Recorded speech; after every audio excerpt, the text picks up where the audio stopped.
Hello, hello, hello. I hope I am not coming through too loud. You sound okay to me. Awesome. So far you all look good too. Hey everyone, Yeah, thank you. welcome to the first stream of Cape and Blade, a Chimera Tale on the Ethiopia channel. I am so excited for y'all to get a chance to see this system and to meet this wonderful cast. Uh, I'm Ramirez, your host and co-designer of Chimera and also facilitator of this game. We're gonna go around the table and do quick introductions. Also, I use they, them pronouns. Angela, you're up. Hello there, wonderful viewers. I'm Angela. I use she, her pronouns, and you might know me from my GMing work over on the Heroes Without Limits channel for the Plains of Providence Quest RPG campaign. Morgan. Hello, I'm Morgan. I use they them pronouns. You can find my stuff as a game designer at nestedgames.itch.io. Awesome, awesome. Alex, you're up. Hi there, I'm Alex. I use he, him pronouns. I design games at fractaldragon.itch.io. Yeah. And finally, B.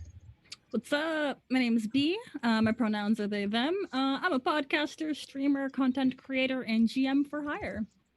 Hell yeah. Awesome, awesome. So that is our stellar cast. I've already done my introduction, so I'm not going to repeat it. But welcome. Thank you all for tuning in. Today we're going to be doing the first ever stream campaign of Chimera. What is Chimera, you might be asking? Chimera is an in-development powered by the Apocalypse game designed by myself and my co-designer, Ryan Bowalter, also goes around everywhere by Lord Neptune, somewhere in the chat right now. And this is a project that's been in development for many a year now, and we are excited to start getting to share it and to let you have a chance to see it in action and potentially play it soon. But for now, Chimera is a powered by the Apocalypse game focused on blending genres together. You come together as a group and you choose which of the specific genres you want to be using from those that are available. You mix and match them, create your own custom setting, create your own characters and own playbooks by mixing them together, and then you have an entirely unique game experience. And today we'll be doing session 0, so you will get to see that in action. You will see the process of us building the world, and then you'll see the process of us creating our characters, and hopefully that'll wrap us up in about the 2 hours that we have. So welcome and thank you for tuning in. All right, some couple of points of order before we jump into it. One, we will be using the script change safety tool during the course of this stream. So the way the script change safety tool works is it's simple. There is 3 options: pause, fast forward, and rewind. If at any point something comes up that you don't want to get into details of, you want to skip a scene, you just want to fade to black and move on, you can fast forward. This is similar to conserve a function to Veils from Lines and Veils, but you can also use it to get past a uncomfortable roleplay scene that we know what's going to happen, or even an uninteresting scene where we know how it's going to resolve. This is not fun. Let's move on to the next one. Rewind is closer to an X card. Something can happen and we can go, wait, can we redo that? Let's rewind, take a step back, retake that scene. Maybe we just want to take it in a different direction. Maybe some content came up that we want to entirely avoid. Whatever reason, you can call it rewind. And finally, pause. Pause is used to put a break in the action for a second. It can be used to discuss something that might be coming up and be like, hey, we might be headed in some territory that I would rather just modify or just not deal with or talk about before we get into. Can we address this before it gets to a bad point? It can be used to take a break, like, hey, I need a second to catch my breath. This scene is awesome, but it's intense. I need a second to cool down before we can continue. Can we pause, take a break? And you can also just use it if you you can use these tools for any reason at any time. And I believe the script change was by Bree Sheldon. And it's a pretty useful tool. I like to use it in all my games. We'll also be using lines and veils that we're in the process of setting up, which will be a part of our world building and influence what we do and don't want. So, with that covers all the basics that I think I have to cover before we launch straight into character creation and world building. So, as mentioned earlier, the way Chimera works is you choose a couple genres off the bat. Right now, the genres that Ryan and I have been working on are fantasy, magical girls, and superheroes. For this stream, we've already decided that we will be using fantasy and superheroes, and those will be the two that we'll be constructing our world and our characters from. Once we have those selected, the first step in the process is to select the tropes we want to include in our game. Usually, we select about 6, but we can always add more or less as we want. That's just the sort of structure foundation to give you enough to work with. But obviously, if we have cool ideas we want to include more of, we can. So y'all can't see this, but for the group, the list of tropes is on the Genre World Tropes tab. So why don't you take a second to look through those? The fantasy on top, the superhero on the bottom. There's also space to write in our own tropes if there's a cool trope from the genre that you want to include that wasn't in our list, because the list is meant to help guide, but is not all comprehensive.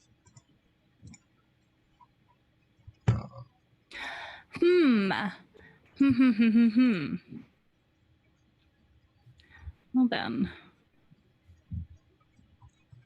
And we're doing 6 of these? Yep, 6 as a whole.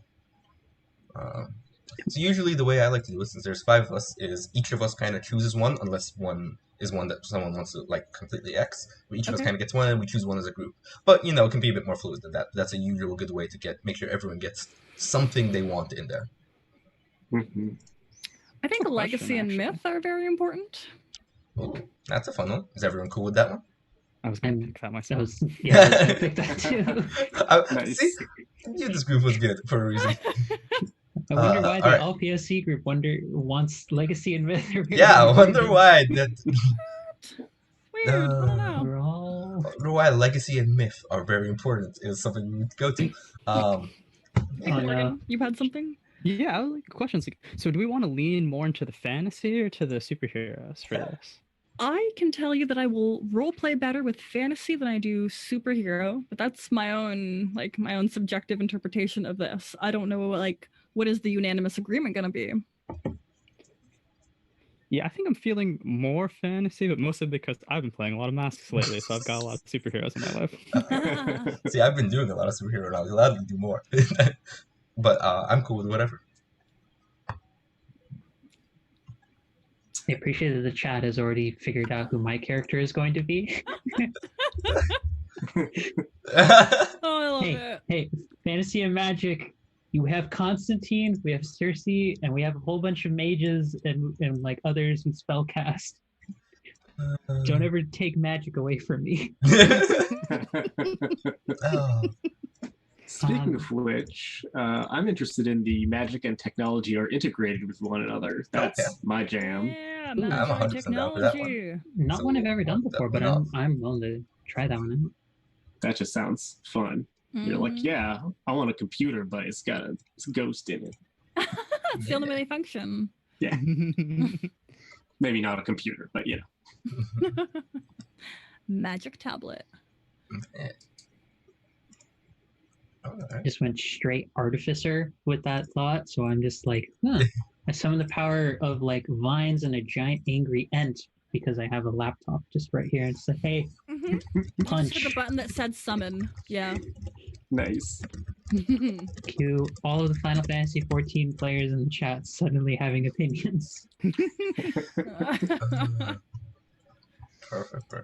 What about the rest of y'all? Any tropes y'all are leaning towards?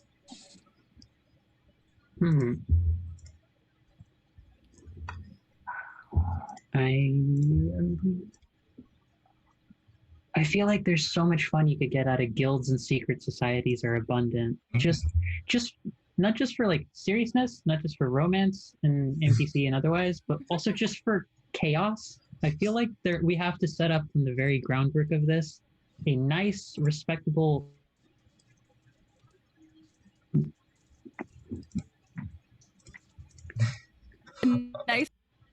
a nice, respectable what?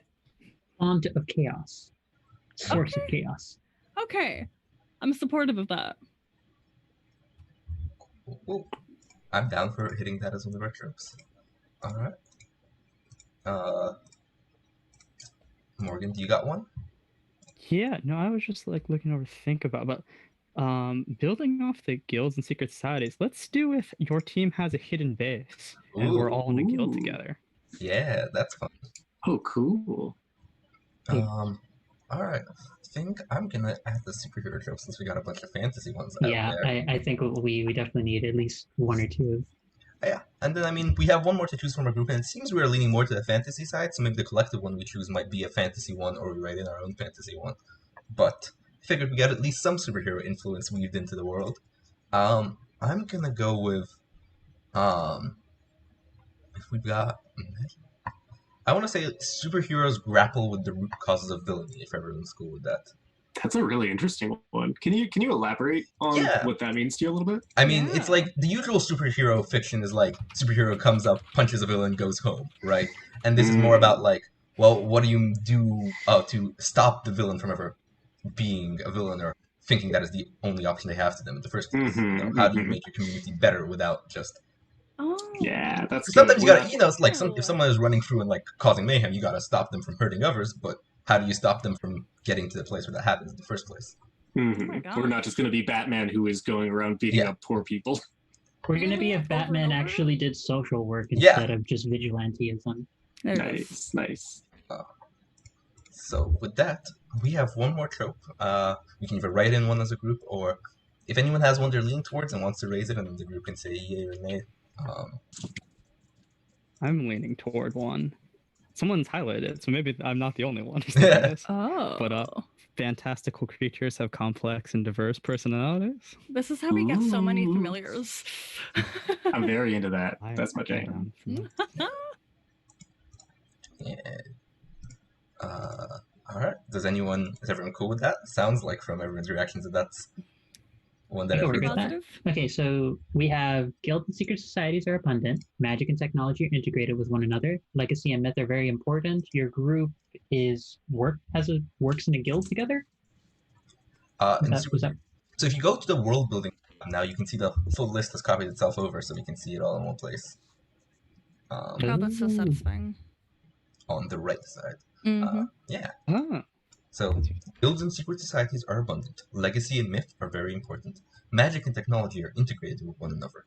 Fantastical creatures have complex and diverse personalities. Your team starts with a hidden base. Define it below. And superheroes grapple with the root causes of villainy. How does that sound with everyone? That sounds cool. Wonderful. So long as I can figure out where all of those have been put, I will say yes. Yeah. Are you under the world building tab? Yeah. Yes, I am. I am not seeing... Upright. If we could do a seventh one, I'd be interested in superhero and villain organizations exist, because that would be kind of a cool, like, tying that back to the guilds and secret societies. Alex, how dare you break the rules of the game with the designer on screen? I said if. I used the subjunctive mood. I already hit the one. You cannot fault Alex for invoking the subjunctive. Subjunctive cannot be held under scrutiny. If only it were possible. See, I put in like rules into the games that I put out of like, do whatever you want at your table. I'm not there, but I'm here. You are here. I am. Defied you to your face. I have not yet begun to fight the power. Alex is GM now. Alex is taking over. No, don't make me do it. Do you want to produce the stream? No. Okay. So with that, with our seventh trope now being, which I feel like, it kind of builds off of guilds and secret societies are abundant. It's 6.5, which is superhero and villain organizations exist. That kind of goes hand in hand with there being guilds, right? Especially in a fantasy superhero world. So with that established, we have a series of world building questions to ask, unless anyone wants to break the rules further and add more tropes. But what is the shape of this world is the first question. What do we think? Like, is it an Earth planet? Is it multiple realms? Is it a single continent? Is it a rock in space that we're just kind of hopping from rock to rock? What do we think? What does our world look like? Is it a single planet? Is it an entire galaxy? Do we know if there's more out there? Are there stars? This is a low-stakes question for me, so if anybody else is passionate about it, please go for it. I was going to say anything, I would say archipelago, but it could be like a sky archipelago is also an option. I love those. I love those. I've seen some sky archipelago. Alright, I'm going to put down as the start, sky archipelago. Are there bridges everywhere? Like, is that just how we manage? I mean, it's fantasy. It might as well go all in and go airships. Right? Yes, airships, that are piloted by insert flying beast. Sounds fun. I would like to throw out a potential other thought in regards to shape of the world. For the reason why, if if it's Sky Archipelagos, but there's a reason. My suggestion is we go full like Wind Waker status and like have it be like ocean lower like bottom It's world, flooded. but we're flooded world, but like we are living up in the sky, because then that also creates interesting dynamics of like who might have been down below, or like potentially maybe one of us came from down below. Yeah. That just helped my character backstory a lot. I mean, this is also a full like fantasy world. There might be like perhaps down below is more dangerous, but there's probably just like mermaids and stuff living there, entirely fine, just vibing. Yeah. Just Love vibing. it. There's a shrimp humanoid there named Bob, who's just like, hey, sup? Mhm. Like, Yeah, that's good. what are you, terrible beast? And it's like, Bob, like Just we do regular. fishing on Tuesdays. Oh, Bob. Perfect. All right, and what do we think is above us? Is my last question for the shape of the world. Is it a night sky? Is there a sun? Are there two suns? Are there no suns? Ooh. I've gotten to think about that kind of thing in ages. I don't think there's two suns. That would make it too hot for the climate that would support the amount of water that we seem to have. I mean, what other flair can we get though? Like one sun's whatever. Do we have multiple moons that affect the tides? Just a bunch of moons. Yeah. 50 or 60 moons. Oh my Oh, word! God. I didn't think you meant that many. Yeah, no, 4 or 5. It's like Jupiter. Lots of moons. Little moons. Okay, I'm into it. You know the climate conditions for Jupiter offhand? Awful. I'm pretty sure it's a Simply water planet with flying islands. You know what? Fair. awful. I didn't expect you to have an actual answer. I've been called on my bluff. Know as much about Jupiter as you thought. Now I'm just wondering if, because we're invoking Jupiter, if we're just like having constant chaos storms in our world. I wonder if maybe we man. have like no suns and all the heat we get is reflected off of 60 moons, because that's a lot of moons to reflect energy off of. Oh yeah, that is. Oh, but it's so dark. Well, that might be a good way of like, that might be a good like focus, because we're like magic and technology interspersed. Okay, but what purpose? What if that's part of the purpose? That it's like it helps us actually trap heat that's actually spread on various ways. Yeah. You have like our own like magical technological hydroponics wings in the city. Like, just Yeah. It's- We like neither our magic nor our tech is enough to deal with the reality of 60 moons and like the world being flooded. But combine the two, and maybe we can deal with it. by our powers combined, we create a world where 60 moons are livable. Perfect. All right, I think that's good enough for now, unless anyone has anything to add to this. So I feel like the next one is an interesting one, considering with the trope we've chosen. What is the typical technology level of this world? Because we know we have Magitech, but like, what is the base technology level? What does the Magitech is it? combine look like? Yeah. I want to throw that a bit towards Alex, because Alex was the one who chose the Magitech trope, and I'm curious if you had a vision in mind when you chose that one. I think I would be, despite it being Magitech, I think I would like it to be more of like a medium-low fantasy. So like you might have like, you know, living constructs doing occasional tasks, but not everywhere. And you might have like one Howl's Moving Castle type big castle construct, but not like everybody's got one of those. One really well-known Howl's Moving Castle. Yeah. You wouldn't necessarily have like teleportation gates between all the islands or anything, right? Like some cool stuff, but make it rare, and then not so much stuff that it makes the setting like less interesting, basically. No like magic cell phones. Yeah. So it's like really stratified technology levels, basically. So like some people have it, or is it? That's a good like, question. Yeah. Or are we thinking that it's just like the world has some that people use, but it's not. It's a collective thing. And an interesting adjacent question I want to throw back to the group is: do y'all think we ever like? Has the world always been flooded, or was there a point where we had more of this technology, or is this the most like we've ever had? That's a really formative question. Ooh. Yeah, because this could be like a post-apocalypse type thing where it's like, oh, the world used to be down there, and then we had to like lift up some islands to get away from the flooding or whatever. Yeah. Which or is it just we've always been here and it's chill? That's what we believe. I don't know. I'm partial to there used to be life below and it was flooded, and we have to like our first iteration of like true magi technology was when we had to rise a bunch of like golems to carry us like above the flooding sea level. Maybe this is where the Mhm. legacy and myth comes in. That this Yeah. is like these are the stories that we keep telling Yeah. ourselves about, Yeah. and we all have Yeah, like, yeah. like May- stories about the time before we all floated into the Yeah. sky. It's an archipelago, so like probably each island might have a different cultural tradition about Like, what yeah, happened, or maybe like Yeah. emphasize different parts. Like one island might emphasize the flooding, one island might emphasize the rising. You know, like different traditions would place value on different parts of the process. Oh, And this some people might say, such and so God sank the world, and everyone's like, no, it was this God. No, it was this superpower that went wrong. I'll have you know, whatever one of my parents are godly, it wasn't their fault. Not by any means. I won't hear it. Now I'm like stuck on the sci-fi trope that like isn't appropriate, but like the name is, where it's like we call the event the uplift. Mm, I like it. that's good. It That's still what it fits, is. you know? Yeah, it still fits weirdly. Cool. I'm cool The with that. uplift. Skyward Ascent is coming to mind, but that's just because I have Skyward Sword on the You know, so go with like the updraft or something. I mean, the Ooh. ascent's really good. The Ascent or the Updraft. Either of those I really like. Partially because it works with B's backdrop.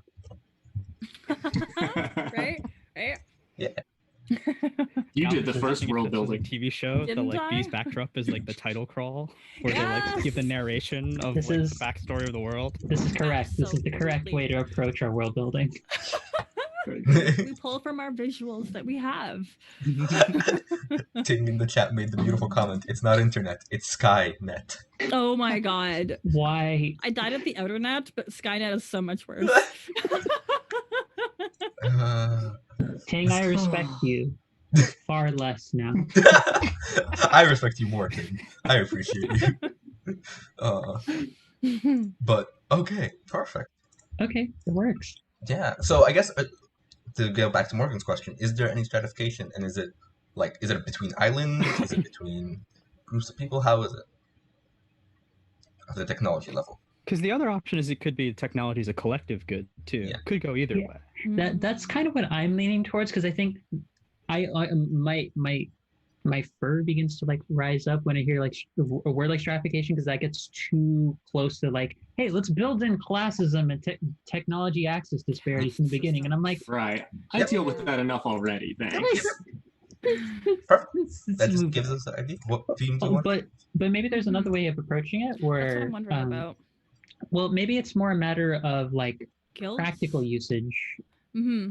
because like maybe it's one of those cases where like folks maybe more who are still living on the quote unquote like flooded lower areas, maybe they're like, we don't really need the tech to like do stuff down here, we don't really need the tech up there, whereas folks up there, depending on which islands and what situations they're dealing with, because let's say if we have different moons and there's different, just from rotations and such, what if there's different like celestial as in like sky-based like climate differences? Mm-hmm. Maybe they might need different kinds of technology for Yeah. that, or a higher That's what I would level. like. You know, like one of these little islands, they require more wind-based magic technology. Be that to just absorb the resources to like create energy, and there's other ones for whatever reason they're hot as shit, and like they need to control fire to be able to like push off some of the heat off their planet and back into the water in certain areas, and that creates its own like ecological effect. Yeah. That I have a sounds pitch cool. for this actually. What if we like leaning toward like the maybe everyone needs it a little differently, and we have guilds. So what if like people or like groups are caretakers of specific technologies? It's not that they own them or anything like that, but it's like, oh, we know how to operate it and we know how to use it, and we're using it for the people of this place because they need it. But and they just get called caretakers or something like that. I could definitely see something like that tying in with the distinction between like heroic and villainous groups. Like you're heroic if you invent a cool new magic technology and share it, and you're villainous if you like keep it and steal other people's secrets and stuff. I like any world building that suggests anything remotely close to Bezosian behavior is immediately treated as a bad. But this is the correct. This is the correct. This is how world you build the building. world. This is the correct way to build a world. Every Is anything world remotely- builder, take notes. Get on our level. Uh, cool. I like that. Like it. So guilds facilitate the training and knowledge of technology is what I put, because they don't like manage it; they just facilitate. Yeah. Yeah, they just like take care of it. Unless you're a villain, then you try to manage it. Yeah, unless Then you're Mhm. then you're a villain. then you're not a guild. Cool. All right. I think that gives us a good idea for technology. I'm going to move on to the next question, unless anyone has a burning point to get in. All right. So far, so amazing. We started hitting on this a little bit, but how easy is it to travel around, and what modes of transportation are readily available? I know Morgan had some suggestions earlier, so I want to throw it to them first. Mm-hmm. Yeah, I mean, I feel like there's probably like a lot. I think I like the idea of it that tech travel not being easy necessarily. Like what Alex saying, there's no teleporters, but it's not impossible. So like it allows all the different islands to have like independent cultures because they're all like separate enough to have to operate on their own. But you know, there's still trade. There's still lots of people going back and forth, but it's maybe a little bit more of a special thing. Mhm. But not restricted except by practical reasons. Yeah, that Um, seems cool. As far as how, I mean, I think airships are cool, but also Angela's saying stuff about like sky beasts, and I'm like, that also sounds really sick. I think it would be cool if the different islands have different like ways that they do it. Like, oh, we ride wind elementals, we befriend dragons, we have like ornithopters. Yeah. We got have literal ships. we have literally risen from the ground elements of gems, which we have constructed into literal ethereal entities that allow us to traverse the plains. And someone else over there on another end is like, we just fly. What are you doing? We all have wings. Regular We just do fly. it. It's fine. You go like this and then you fly. That's the superhero part. It's just That's like, super- some of them are yeah. just like, We have the power of flight. Oh, well, Yeah, really convenient. cool. So not impossible, but varies from island to island. Magical and technological. All right. I think that gives us a pretty good image and leads into our next question pretty well. What does the typical civilization look like in this world? Cute. Everybody's cute. Everybody. Everybody's cute. It's like Hades in here. Yes. that's- That was. I'm just spitball. I'm just throwing out answers. You don't have to take them. Look. Cute as I don't think that's the direction we want to go with it. Maybe somebody else can build off of that. Tell us about the civilization. well, I kind of mean. Toss in. Oh, you go. Sorry. Well, I mean, as cute, though the comic was just cute. I mean, that could also just imply there's variety even just across islands, like beauty standards. So it's not a particularly uniform thing. Like some folks are like, it's like, what is a quote unquote like woman in this culture? It's like she's like 12 foot tall, ripped as shit, and she doesn't have any hair on her head. And it's like, okay, what's another place? It's like, oh, she's about 3 foot tall. She's very squat and she's very digital, and she has an apron and she makes cookies for everyone. It's like she also occasionally also uses various other pronouns and such, and she's very dainty at times, and other times she wrecks the shit out of anyone who threatens your kids. They're just like, that's just different islands just have variations of those different kinds of things. Like the notions of beauty are very diverse. I'm just like, what's cute? And I'm like, I don't know, go to the island. I'm 100% down for that. It's cool. Oh, I like it. Yeah. I think the question I'm here is like, I think there's variance based on like their positions in the archipelago, their cultures, and the like. But for the most part, we are assuming that the typical one exists on one of these islands on the archipelago. Is that the truth of the world, or is there more? Like, are there still civilizations and groups and cultures living on the planet? Are there ones living elsewhere? I think it's cooler if there's people living elsewhere. What if the typical thing isn't actually living in the archipelago? What if we like make the typical thing the people from like the ocean? Ooh. That changes a lot, but I mean, I'm not opposed to it. Would that Yeah. suggest that we do a lot of work between the two places? That's sort of the reason why, like, we're involved in any capacity in all of this? I'm not sure. Like, I could go two ways with it. Well, I'm thinking, like, my initial thought was it's almost like we see ourselves as descendant from like a proto culture from the water, so we kind of are linked to it and emulate it, but it might not necessarily be what they are now. And they could spin off to their own various things since time's passed. Ooh, Angela, you looking at something? Well, because we've established that legacy and myth are very important, right? Yeah. What if that is part of it, that is what's incorporated into each of the quote unquote like descendant cultures and stories that have been built up that fuel what structures each of the areas and not just like geographical like concerns and climate concerns, but also like the nature of like the first stories that are descended from those. Like everyone has maybe certain elements where they're like, what was the first person like, or what was the first group like? Well, we all have a sense they're like, oh, there was someone from the ocean or somewhere from down below. Down below is not treated as like a negative connotation. It's thought of as like one of the most positive things you could say. So that even that phrasing is like, it has a level of prestige that might not have it. Or it's not even like reverent. At the very least, there's a lot of respect for someone who's like, I'm from down below. You don't have to, like, I get it. It's like I've seen 300 years worth of this stuff before you. Calm down. I like that.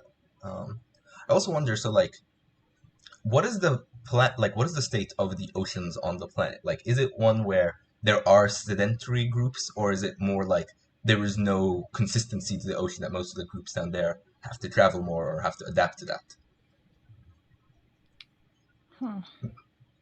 Because our island groups are more sedentary, right? Like they're kind of more, for the most part, or even if they are like traveling, they're traveling within a very set locale of their island, right? Like even if they have a more nomadic lifestyle, it's within that. What is the circumstances down on the ocean surface? I could see it kind of being a mix because like it's a big ocean, right? I think I would like the idea of like some, nomadic hunter-gatherer, like people who are just chilling out, vibing in the ocean, and then maybe like an occasional like bubble city that someone put a magic force field around it has been, down there since before the islands were raised or something. You also probably have groups that like live in coral reefs, those are pretty stable places. Or the remains of an old cove, that buffets the waves for the most part. While it's still flooded, it stops the worst ones from entering. And is there are people who live in the Marianas Trench equivalent or whatever, right? Yeah, like super deep sea people. Yeah, that would be sick. That's got its own set of challenges, but it's at least consistent locale. Awesome. Awesome. I love that. The locale is darkness. See, you say that, and I'm just picturing like everyone there being like the kindest, softest sweethearts. It's like, like you just see you see like the big gaping jaw angler fish. It's just like, hi there, Bartholomew. It's a pleasure to meet you all. Would you like one of my gummy worms? Just pulls out a jar of gummy worms. Yes, I would. I feel like this tells me about exactly the character that you're currently making for this game. Oh my goodness. Perfect. Okay. I think that answers that question sufficiently, unless anyone has anything they want to add. So, next question is, what populates this world? Typical humans, something else, or a mix of ancestries, and what do they typically look like? So, I mean, I guess we should start with the broader question, are the most people humanoids or not humanoids? Like, even if they're anthropomorphic humanoids, but, like, what are we working with, Like, is the default still, oh, we're on a TV budget where we have to, like, we can't make weird aliens, or are we just going, like, oh, everyone's just, like, whatever? It's gonna be a slime or whatever, yeah. I'm cool with either direction. I'm just gonna suggest, solely for the reason of making the reference, budgets. Where we're going, we don't need budgets. Beautiful. That sounds good to me. Yeah. I'd like to think the serious answer is I kind of feel like it's probably a lot of mix. It'd be cool if like we had, at the very minimum, unless someone's squeaky about it, crustacean like folk, like varieties of different crustacean folk would be cool. Like not even just like basic like Triton-esque kind of folks. It'd be cool if like you had more Zora-esque with like individuals with like full on like this is a fish human, like this is just straight up a fish human, not like attractive human with somewhat fishy features. No, this is straight up fish. Big ass Yeah, eyes. this is a bass, and then sometimes they just like walk on land.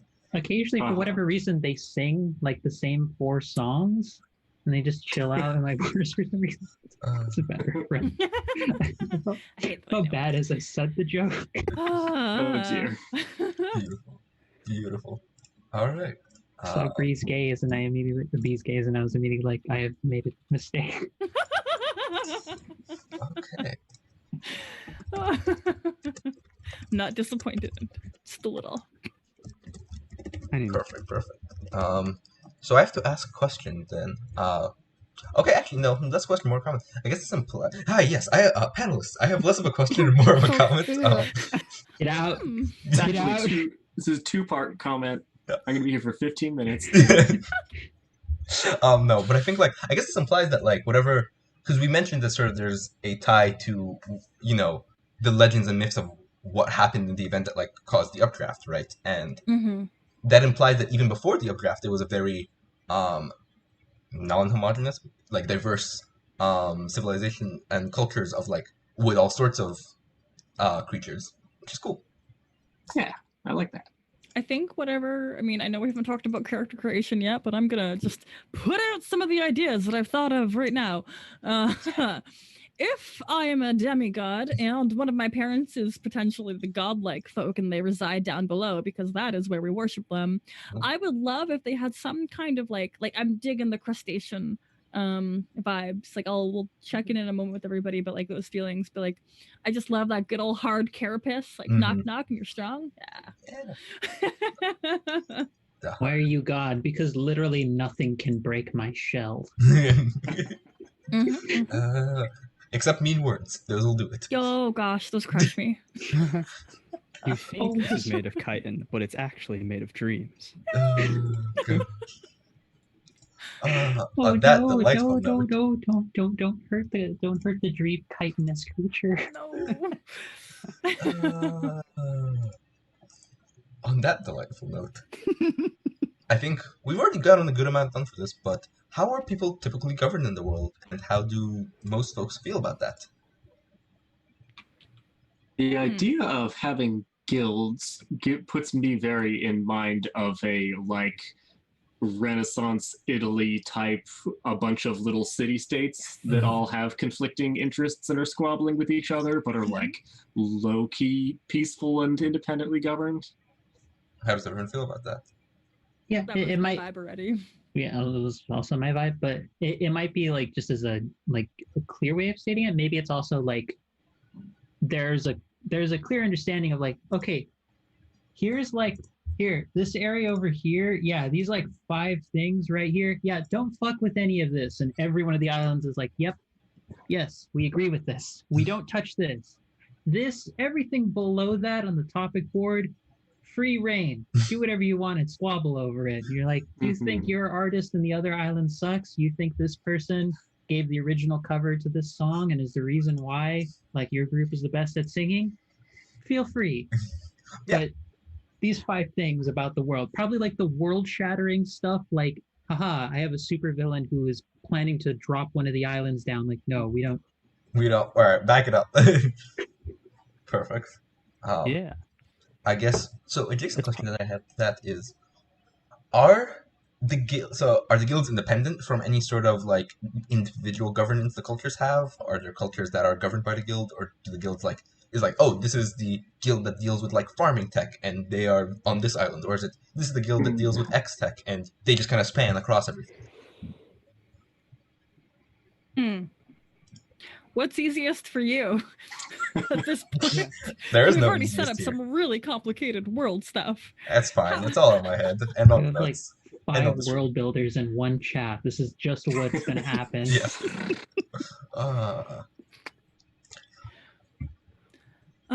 Because so we could take it.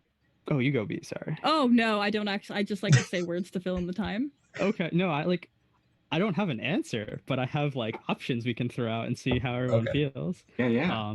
So like an option could be that the guilds are the thing that, or one of the things that connects all the islands together. So they're not necessarily part of the governments, but they're the way that like things travel because they have interests in multiple places. I like that. Okay. It could be that they're all like really specific. Like, option. I should number these so it's easier to talk about later. So option 2 could be that the guild is the government structure, or like a collection of guilds, the government structure. And they're all restricted to specific islands. And so that's kind of what makes up the like islands culture, is like this assemblage of guilds that manage these particular technologies that keep this particular island going. Thought I had a third one, but now I lost it. I mean, the third one is a mix of unless you got it. Oh, and the last idea was like similar to one, but a little bit different. Of like they're like, you could say the islands are like independent, but then there's like a loose like overarching like not government, but like thing that keeps them all working together. That's run by guilds. Like those are the 3 things that I had The in Guild my of head as Guilds. options.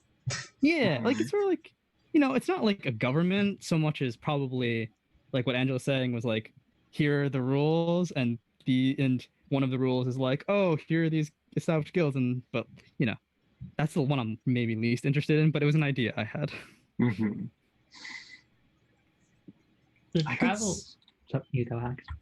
I was thinking something about, because I'm like, how did this actually work in Renaissance Italy? I'm now trying to remember high school history, because I feel like there's something around like there are leaders, and then the guilds are like doing a lot of like competing for the favor of these leaders and giving them gifts and trying to sway their opinions and stuff. And that sounds like it could be really fun.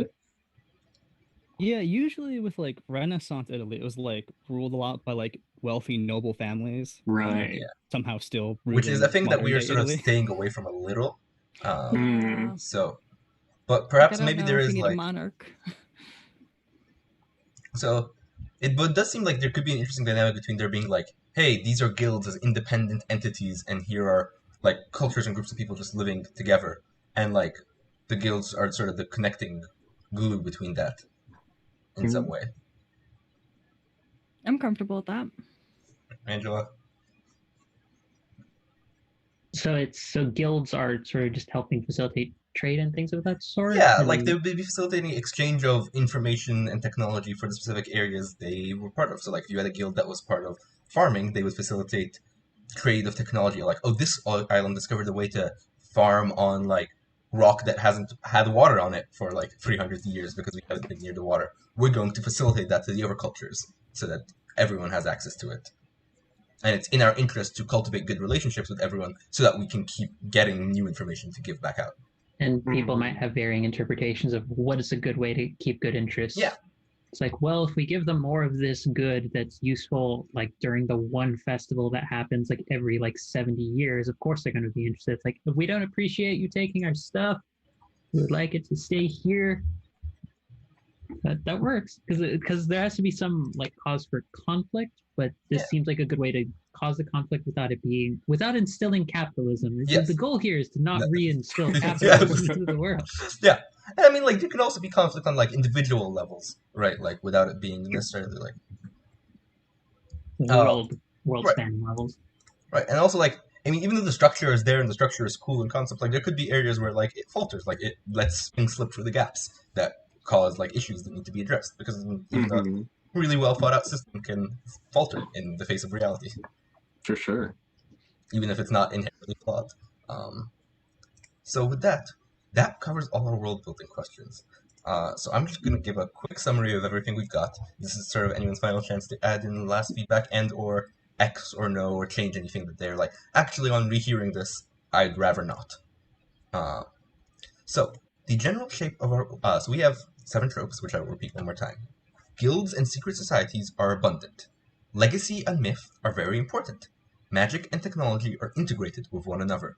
Fantastical creatures have complex and diverse personality. All 4 of those come from the fantasy aspect of our game. From the superhero aspect, superhero and villain organizations exist.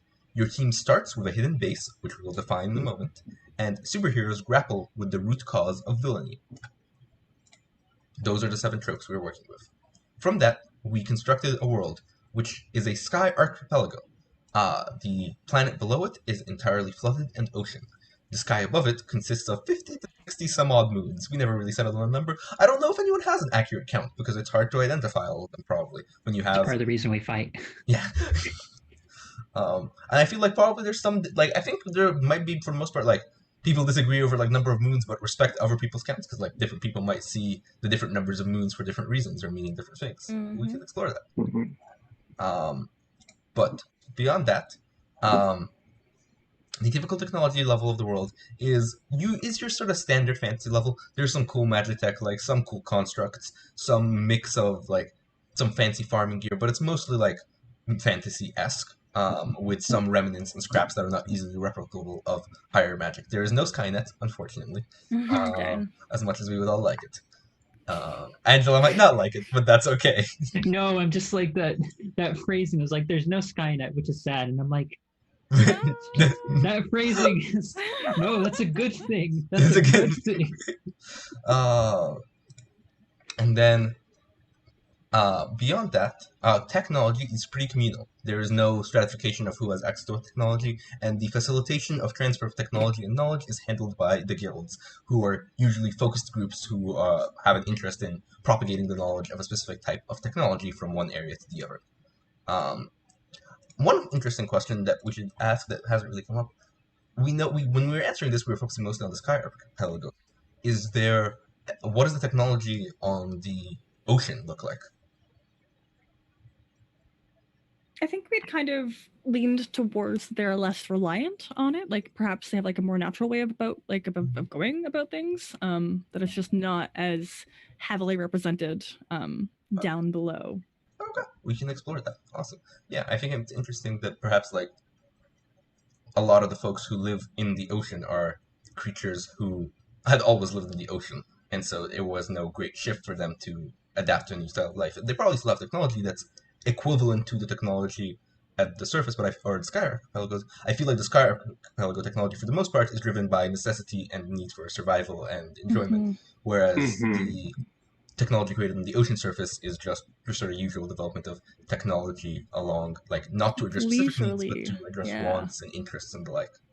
Their artistic setup, like they're fantastic performers. Oh, yeah. Gotta go see a show down below. I like that.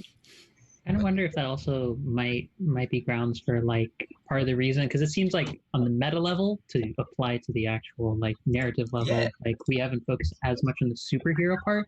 Maybe that element sort of shows up in a split between them in terms of like there might be like a lot of innate magic among some of the folks on the lower levels, on the down below, as opposed to the ascended or the ascent, the folks who ascended have more of like there might have been the development of superheroes more along the lines of like the innovator or like the technological sort of folks who just sort of like, we don't remember what the magic was like, we'll make something. We'll be superheroes. And there's also flying. probably like a difference in like the sources of energy and or magic, whereas the uplifted are probably more connected to the moons and like draw different things from the moons and the clouds. Those who are down below probably draw more from the oceans and the depths. Oh, this is not related, but it just came up in my thought. What if when you get superpowers, that's tied to like a specific moon? Like, oh, this moon has weird gravity, so you are born under this moon, you get some weird gravity powers. I mean, it depends on the myth and legacy that you believe in, perhaps. Right. That's cool. The moon chooses you. For Bee's family, the moon always chose them. It was that way all along. I like that. Like perhaps like some people it's based on like, or some cultures see it as the moon that like you were tied to at a like birth, for example. Some might be like a coming of age moment, or like the moment you become a superhero, whatever moon is there. You know, or you might try to appeal to a certain moon. You know, like you might try to like call out to the moon. You know, like the moon that accepts you is the one that you get your powers from, or whatever. Right. I really want to get powers from that fire moon. Yeah. Yeah, you can get some like fun, like your classic, like someone like spends like every day trying to call powers from a fire moon, and then it's like the water healing moon is like, yo, what's up? That's just your fate. That is just your lot. It'd be impressive if that implies from a deific standpoint, if that's even an element to consider in this world, that like the moons compete for each other's followers. I think that That's might be the great. case for some of them. Yeah, like some of the Hmm. cultures might see the moons as entities. For sure, Some- sentient. Someone just straight up is like, I've been trying really hard. Why won't like Fire Moon notice me? And it's just like, there. I promise it'll be fine. Uh, The moon god, the moon of the 37th rotation will care for you in this moment. Yep, that's the one. Perfect. All right. The other recap portions are travel is not impossible. It sounds like from what we're getting at, it's getting more and more common, but it's not like people usually stay to their islands, and each island has and culture has their own way of travel. Some people use air elementals, some people use flying creatures like dragons or harpies or whatnot. Some people are flying creatures, probably. A lot of people probably have the ability to fly themselves. Um, and some people use a more mix of technology or like superhero powers and just like, yeah, we can just fly, whatever, it's fine. The flight moon loves us. Right. Yeah. The type of civilizations and cultures we have vary. They're all on the Sky Islands. They are all varied based on like the island they ended up on and the culture they maintained from the updraft.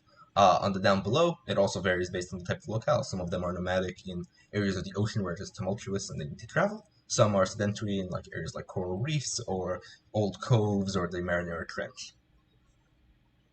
Uh, Finally, there's a whole variety of population in the world. There's no one set like, oh, humanoids or humans are the default. Everyone kind of varies. Cultures are diverse and non-homogeneous. And the last detail is that the governments, each culture kind of just manages itself for the most part, and the guilds on the Sky Islands work as facilitators between them, to facilitating the transfer of knowledge and information. And that is all the world building. We did it. We made a Nice, world in nice. 1 hour, everybody. Yeah. Oh my Wild, gosh, you're right. honestly. First time I ever played Chimera Cast with Ryan and some of the broadswords. It took us like 2 hours to do character creation. Oh, we still have character creation to go. Not world building, excuse Yeah. me, world building, and then another hour for character creation. Yeah, well, we're trying to be somewhat responsible for stream. We could definitely like. I was moderating myself and like not putting as much input and like asking questions. If this wasn't a stream, we'd be going on for like hours more. It's fine. Everything's fine. No, I would just be like, that's cool. I want to hear more about it for Yeah. so many of these Yeah, things, right? But I'm like, wait, we only have 2 hours. Yeah. I need to hold back. Look at We'd us be being getting into responsible professional streamers. the food traditions of every individual island. Yes, yeah. I could do that. That I could sounds set this awesome. out there. Like we could just go like, all right, everyone, design one island, and then design one down below culture, and then design one moon. Let's list out a random table of 60 moons that I have. Don't even tempt us. Don't Random even table of tempt Very moon us. tempting. encounters. We're nixing this, everyone. We're nixing this for the stream. We're nixing it. Calling it and being the responsible one for all of us for Thank you, this Angela. moment. Thank Not for the entire bit of time that we stream, but for this moment, I'm nixing this. Perfect. Well done. So the responsible thing to do now that we have our world, is to start looking at our characters. So, character creation in Chimera works differently than you might be familiar with from other Powered by the Apocalypse games. So, in Powered by the Apocalypse games, the way it usually works is you have a playbook. That playbook contains all the information narratively and mechanically you need to set up your character. But because worlds in Chimera are a mix of genres, it makes sense that the characters themselves can also have the potential to be a blend of different concepts and genres. So, when you make a playbook in Chimera, you actually pick two archetypes. One is your primary, and one is your secondary, and you mesh them together. In physical, Ryan designed a really cool booklet that you like fold into itself with the two playbooks so that like it flips open with the two halves. Here, we have a fancy script that's gonna just load them up on two sides of an Excel sheet. And maybe I'll show it to you all next time. I just don't have the stream set up for that. But I'm going to walk through the archetypes real quick so everyone knows what is available to them. So, from the fantasy, there is the Bound. You forged a pact with a powerful entity and are now beholden to it as a cost for your power. This kind of draws on some tropes from like the Warlock from more traditional fantasy stuff, but it can be magical or non-magical. So that's the thing about all of these. You can interpret them as magic or non-magic however you want. And Bound basically just means you have a contract. You know, like the Bound could just be someone who is like tied to a guild and has a contract to the guild, and the source of all their power is the resources they get from the guild, but they have obligations to the guild they can't break.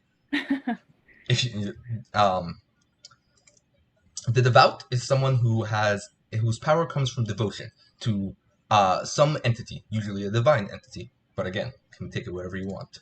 The learned is someone whose powers and abilities comes from extensive studying. This can be your usual like book wizard type, or a fighter who has spent a long time learning and practicing and picking up different skill sets. There is the protector. This is someone who stands up for what is right, fights to defend others, and recognizes that violence is sometimes a necessary tool, but you use it in defense and protection of other folks. Survivor is someone who learned what they had to do, learned all their skills out of necessity. They can adapt to every situation on the fly, and while they never, sat down and cracked open a book to learn their skills, they've got all the tricks they need to get by life, just because they had to figure it out. And oh no, I did the thing I was not supposed to do. You did.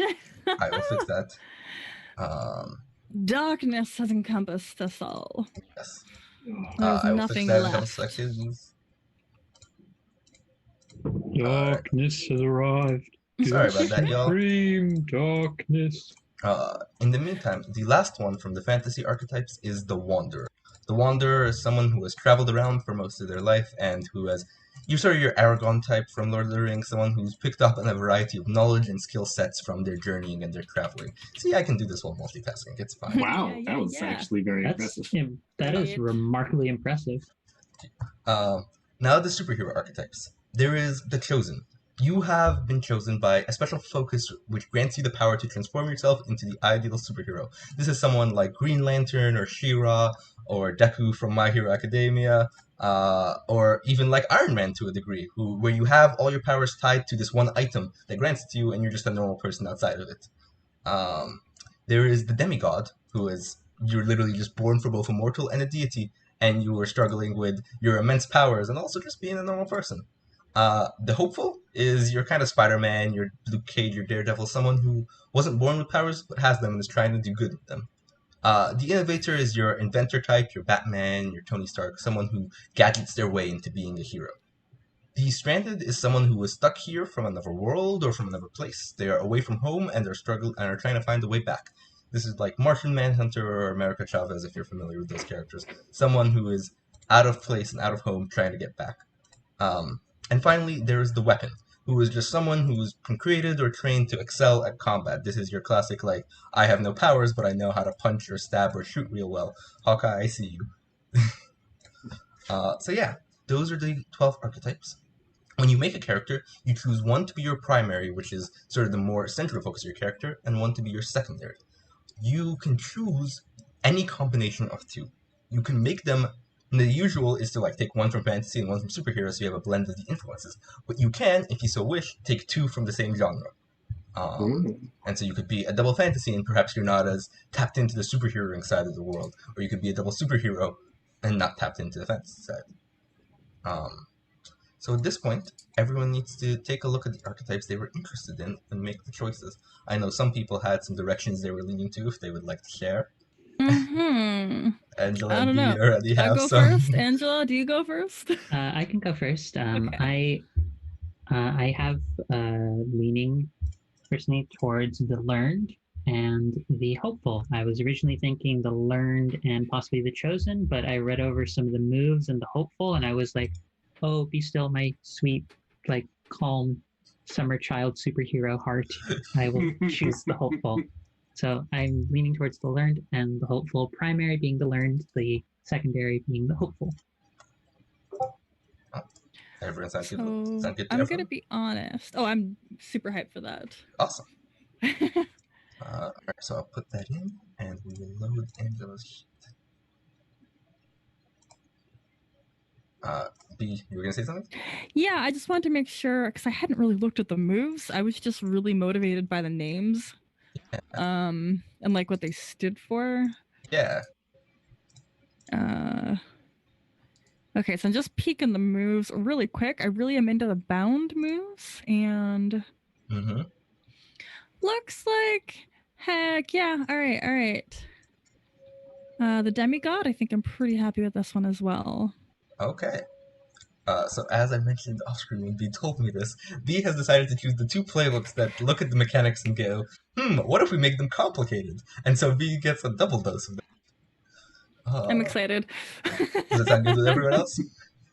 Oh, how does everybody feel Are about you that? asking us if we're okay with making their life more complicated for themselves? I'm gonna say yes. Seems fine. Uh, do you have an idea of which one you want it to be your primary? Demigod. Demigod. Okay. Yeah. Demigod primary. Bound secondary. All right. That's gonna be fun to figure out what that looks like. Oh, yeah. All right. And that leaves Morgan and Alex. If you all need a second still, if you want to float some ideas by Alex.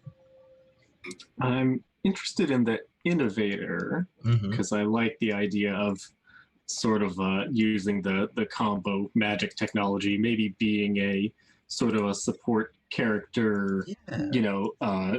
crafter type, but like by way of magic fantasy blacksmithing. That Mhm. sounds cool as heck to me. Oh, that's very fun. I love So where your I'll- mind goes, Alex. I'll have to think about what I want for the second half of that, but probably an innovator primary. Maybe a protector? I don't know. I'll see. Ooh, that'll really inform on the rest of you. Like, protector's a big deal. Yeah. All right. Morgan, what about you? All over the place because there's like a bunch of tempting options. People taken a few of them, which has made my choice easier, I guess. But Process also of the other problem is, elimination. yeah, the sheet crashed on me for a couple seconds, so I just got it back. Ah. No worries. Yeah, the sheet might potentially crash once or twice when I run the script to like copy your character sheets over. Mm. But Yeah, I heard just the fan spinning on my laptop and then the sheet crashing. I'm like, that's not good. yeah. Also, Let's go the back to the playbooks have some main. lovely art that hopefully I'll be able to show you all next session. Yeah. It's let's set up a screen cool. capture Yeah, it's for done by. that. I love them so much. They've recently changed their Twitter handle, so I'm gonna get their new Twitter handle so I can plug it the right place. Also, I love that it's mirrored on the primary and secondary. Mm, Yeah. yeah. It's Chase Makes Art on Twitter did all of the art for the playbooks. They did a wonderful job with it. Oh, it's so good. Yeah, I'm gonna wait till the next stream to peep this, though. You gotta. I mean, you can look at the person's Twitter. I'm sure that's wonderful, but you gotta wait till the next stream to witness Yeah, I mean, the if you- wonderful art here. Yeah, it's to hook you along, right? That's how the marketing works, right? It's Mm-hmm. that's It's like that's he's how bringing marketing you works. back. Yeah, making that. I don't know how marketing works. I felt the like palpable level of like my soul suddenly feels less clean and trying to get the statement out. Yeah. Yeah. No. See, you would feel unclean if we like promised you the art every episode and then like kept coming up with an excuse for why you had to wait till next time to see it. Mm-hmm. Mm-hmm. We promise, like we really have something special working here. We're gonna get it to you in just a little bit. In the meantime, would you like a new edition of Skyrim? Label on your fridge. All right, with the low-hanging that fruits hurt. out of the way, Morgan, you got any? Which ones are you on your mind then? Like, if you still haven't decided which ones are like Yeah, tempting so you. the ones that I'm looking at right now that I think I want to do, Okay. unfortunately, I think I'm leaning toward like picking one of Wanderer or Survivor, and then mixing that with either Devout, Chosen, or Stranded as a secondary. Ooh. Wow.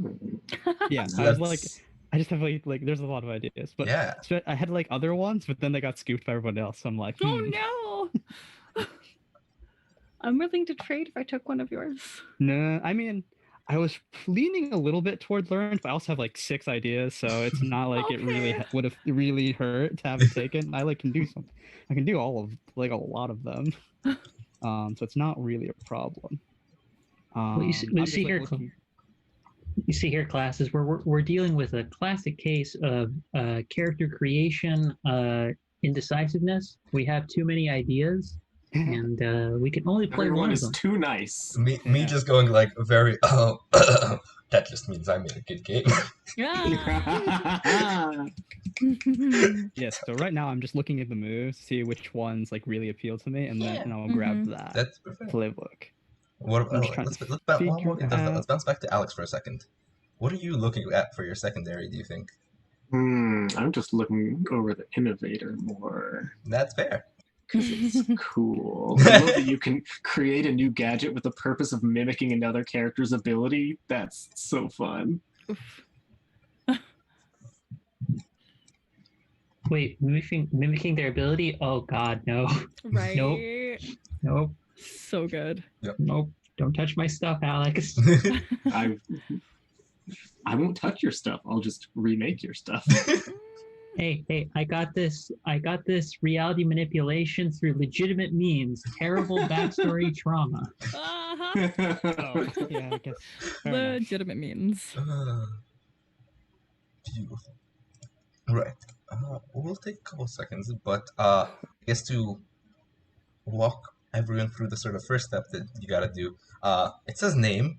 Personally, I do name as the last step of a character, unless I have like a really strong idea. 100%. But yeah, you kind of want to walk through, give your character a name, an alias if they have one, or a superhero name, and their pronouns.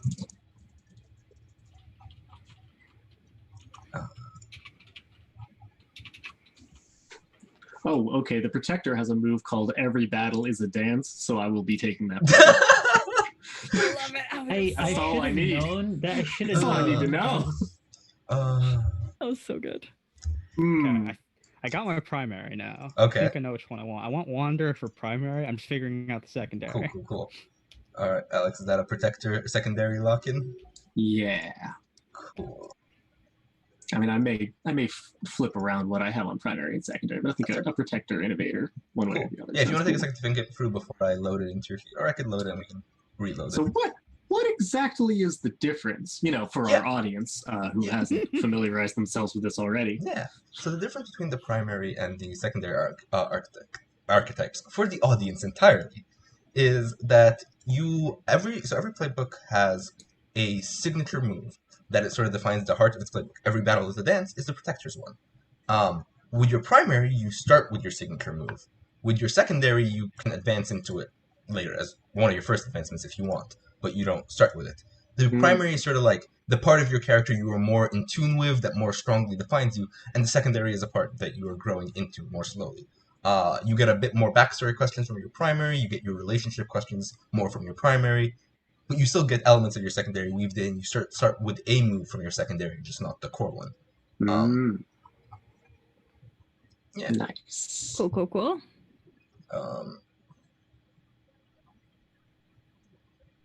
Makes sense to me so The primary far. one gives a bit more definition on no, your look is a mix from both, but yeah, other than that, there's some small details of which stats fit on which side of the sheet, but they're both the same no matter which one you take. Yeah, for the audience. Nice, thank you. So for you, Alex, the Innovator's signature move is the right tool for the job. So if you're choosing your primary versus secondary, that might be the one you want to start with the right tool for the job, or every battle is a dance. They're both preparation based. That's cool. Yeah. Oh no! Look, I did it again. You did it again. And Is that where we start saying Britney Spears? Leaning toward Chosen. I can't sing too much No, because yeah, I was about to say beat. That's it. That's all I can say. That's literally Those all you three can. words. I think the rule is 3 seconds. So we're I thought it was 15. I thought it was 3. The longer time is just people making that up. That's not real. Oh my word! Yeah. What is this length of time? I was reading the chat. Oh, Twitch. The recent Twitch rules are for singing anything of a copyrighted work, it's 3 seconds. Okay. That's why I have far less musical references in every stream now. Oh. I can show you the. That's it. That's it. That's it. Oh heck! It's just every time someone starts singing, you have to immediately imagine a real world cane from the person offside the screen pulling them off. Amazing. We have to do it in a round, boom, boom, boom, boom. No one person sang more than 3 seconds. still feel like that might break some rules somehow. Yeah, wow, that's really the like QA tester part of my brain that's like, okay, how can Yeah, I get around? it's like, how can we push the limit of the rule? If you splice together a bunch of songs like collage style, like 3 seconds of one song, 3 seconds of the next song, That I think There would you go, work. there you go, there you go. but like songs that have the exact same words, but you sing them to the tune of the original song. So like you splice together a Frankenstein song. Anyways, this is just us That's buying time for horrible. Morgan and Alex to make decisions. Oh wait, did you miss me making a decision? Apparently we did. Oh yeah, might that have happened. muted. I noticed it. Oh my word, were you talking? Just like muted? I don't know. No, I'm no. not sure. I think it was at the same time all the pictures dropped, so it Yeah. might have been not the most important thing at that moment. I was focusing on the Mhm. pictures. You're always important to us. Go ahead. Yes. But I'm thinking of going chosen secondary. Chosen secondary. Ooh. Cool. Powerful, Alright. Wonder. Really excited to see what that means in this world. right? We're gonna have some conflict. I would like to think that I'm the chosen one, regardless of any of the playbooks that I took. So Literally the chosen. I'm thinking with this character that it's like almost like half a curse, but like you're so not in the sense that it's reluctant? bad, but like it's almost like, oh, you're chosen because something bad is coming. So like you existing is everyone's like, oh no, that's not good. Yeah, it's like we've had enough prophecies. We know that when a prophesized one shows up, the prophecy is coming. the link of this universe. Everyone's like, jeez. Okay. Show up Yeah. now. Everyone, Thinking of song that's like, oh, you're born under a bad sign. see, to piggyback off of that thought, Alex, I'm just imagining it's like someone sees, like Morgan's character sees them, and then they're like, oh no, Link's arrived. Does anyone else smell bacon? Does anyone else smell it? I sense bacon. There's a giant evil pig coming. And so I think that's also why it's the secondary and not the primary, is that it's like, I'm trying not to be low-key and not embrace it. So I'm just wandering around. Or although I'm kind of 50-50 now and switching it to Survivor, but I think I'm going Wander. Survivor is fun. I have a personal bias for Survivor. Wander is very fun as well. I just kind of like the moves there that are like, yeah, you can just like say some random world building stuff that you learned in your journeys, and I'm like, I like those moves. I want those moves. Wander and Survivor are both very fun because Wander is just like, I can establish things about the world, and the Survivor's moves are all, I can do anything. The consequences can get bad, but I can always succeed at a thing I do if I want. Which are both like very different like levels of narrative control, but both offer some fun. Like, this is my story now. I see both of your archetypes moves, and I raise you knowing is half the battle. I get to just literally make RGM just straight up like, so what's this new history about the world? I need you to come up with something in 3 seconds. Just do it. And how do I know about this? That's partially why I was like, ooh, if I had a chance, I might have taken the learn, because I'm like, I love those like scooping those world building ones. But Wander also has them, so it's. But it's also like a version of it that I like. So I like the Wanderers ones. I literally think just that's how I'm locking it. I literally just partially chose this playbook because I just wanted to play a very anxious character who's like, there must be a rule for this somewhere. I will find it in the books. Alex, any input on which one you want, primary, secondary? I'm gonna do Protector primary. All right, we'll switch you over. Looking at the different moves you can pick, was it an intentional choice that you basically have a move for each of the different narrative attitudes, or for many of them? Yeah. So like the way the mechanics work is that for most of the core moves, you choose which narrative attitude you use, right? And some playbooks lean towards one another, but because like the basic moves are kind of open, we wanted to leave your ability to interpret each playbook with different attitude focuses, right? You can play a big nerd who is optimistic or relaxed or logical, which is like the kind of assumed one, but you could also do like someone who is very valiant and bold, like this book smart geek who is also just like at different lines of everything, you know? And we wanted to leave that open. That's extremely cool. I really like that it hems you in a lot less than your traditional PBTA, where it's like, oh, if you're picking this playbook, if you don't put, charm as your best stat, you're totally nerfing yourself. Yeah. And that's why all the signature moves as well also roll plus questions, so that you, like, it's always about the narrative of your character and not the, like, mechanical I love that. capability. But yeah, all of you should now have your character sheets. So I'm going to just start walking us through. The first thing to choose on the top left area of your character sheets, if you all go to the tabs of your names, there's gender umbrellas. You can highlight any and all that apply for your character. So good. Yeah, we collaborated on this idea with Grayson from the Trans Language Primer, and Yes. it seemed like the best way to give flexibility while also centering the concept as something to keep in mind for character creation and like something to be inclusive with. Then there is a look section. Again, choose any and all that apply. Ambiguous, feminine, masculine, non-confronting, shifting, or something else. And then there are a variety of ethnicities. That list, I think I still want to modify. I don't think it's fully comprehensive yet, but it's there to start you off. And then once you've chosen those, your archetypes each give you a set of looks. So you choose one pair from each archetype. So I'm going to read off the one from Alex's Protector. The options for the Protector, for example, are dignified and dependable, menacing and magnificent, or armored and absolute. And the one from the Innovator are techy and tremendous, quirky and quiet, stylish and slick. Oh, these are so good. Yeah, Ryan put in the list and made sure that all of them were alliterative, which is very fun. Oh, I'm a big fan of that. Yeah. I've wasted so much time in games where I'm like, but what if they were all Still alliterative? weird. And I'm like, no, you did it. You stuck it through. And all unique across all playbooks. Well done. No repeated alliteration, which this game right now has 18 complete playbooks, and we'll have 30 for the core game. Wow. Ryan and I recently were looking at like, okay, so this is version 0.7 that y'all are playing right now that we're playtesting. Oh my word. And so for version 0.8, we're going to take playtest feedback. And I was like, all right, what else do we have on the docket? And Ryan's like, oh, we just have to design 12 playbooks. And both of us just sat there. Oh no. What? Why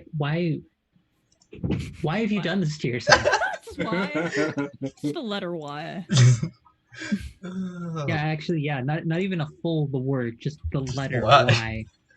Yeah, every time Amr's told me something about this game, I'm like, well, why did you do this choice to make yourself give yourself so much extra work? I think the last time I had this response when you told me the Chimera Dice system, like, Yes. We'll get to the dice soon. Oh no, yeah. should I be worried about what they've done to it? No, it's fine. That's fine. Well, it's different from PSA, let's put it that way. Yeah. Oh no. Dude, So remember, Angela's being responsible and highlighting I got look this. choices. yeah, I've done my homework already, everyone.